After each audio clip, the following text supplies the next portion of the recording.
굳세었다 전현희. 윤 정권 갖은 박해 속 임기 완주. 김호경 에디터.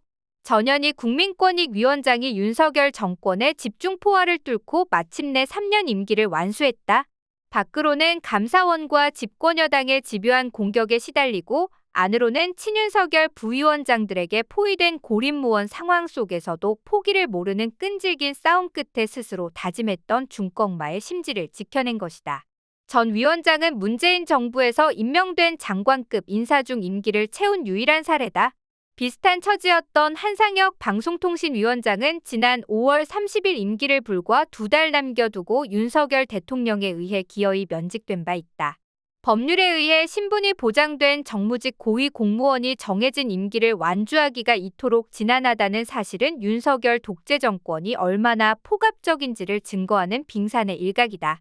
전 위원장은 이날 오후 정부 세종청사에서 열린 퇴임식에서 권익위원장으로서의 지난 3년은 순탄치 않은 시련의 연속이었다며 재임 기간 시작된 코로나 팬데믹으로 권익위의 업무 활동이 많은 제약을 겪었고 임기 마지막 1년은 정무직 사퇴 압박과 감사원의 표적 감사를 받느라 사실상 권익위 업무가 마비되다시피 하는 어려운 환경에 놓였다고 소회를 밝혔다.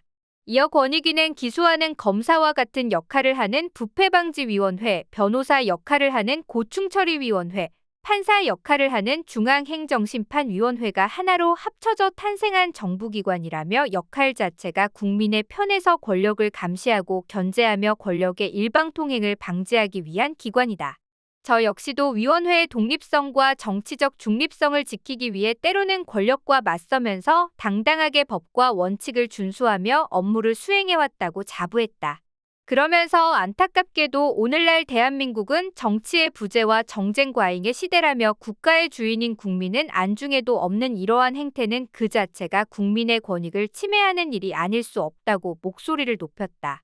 또 다른 어떤 정부 부처보다 위원회의 독립성과 정치적 중립이 보장되어야 하며 이를 위해 위원장과 위원들의 임기와 신분을 법률로 엄격히 보장하고 있다면서 정권이 바뀌고 초유의 감사원 사퇴 압박 표적 감사의 대상이 되면서 의도치 않게 권익위 직원들께서 겪으신 어려움과 고충 또한 잘 알고 있고 늘 안타깝고 아픈 마음이었다고 토로했다. 작심하고 윤석열 정부와 국민의힘을 비판한 대목으로 읽힌다. 전 위원장은 내년 4월 총선 때 통영 고성에 출마할 가능성이 거론된다. 그는 전날 기자간담회에서 자신이 경남 통영에서 태어나 부산에서 자랐다고 소개하며 늘 바다의 따림을 자임하고 자부심을 느끼면서 살아왔는데 조만간 후쿠시마 핵 오염수가 방류된다는 데 대해 위기감을 많이 느끼고 있다. 퇴임 후 핵 오염수 방류를 저지하고 고체화를 시키는데 힘을 보태고 싶다고 말했다. 퇴임사 중 감정이 복받쳐 목이 메기도 했던 전 위원장은 마지막으로 직을 떠나는 입장에서 간곡히 바라건대 지금이라도 국민으로부터 국정을 위임받은 권력자들과 공직자들이 국민의 눈높이에서 낮은 자세의 겸허한 행정으로 권력을 가진 자에 의한 권력을 가진 자를 위한 정부가 아니라 국민에 의한 국민의 정부로 거듭나 국민의 권익을 지키는 국민과 함께하는 행정을 펼치시길 진심으로 소망한다고 전했다.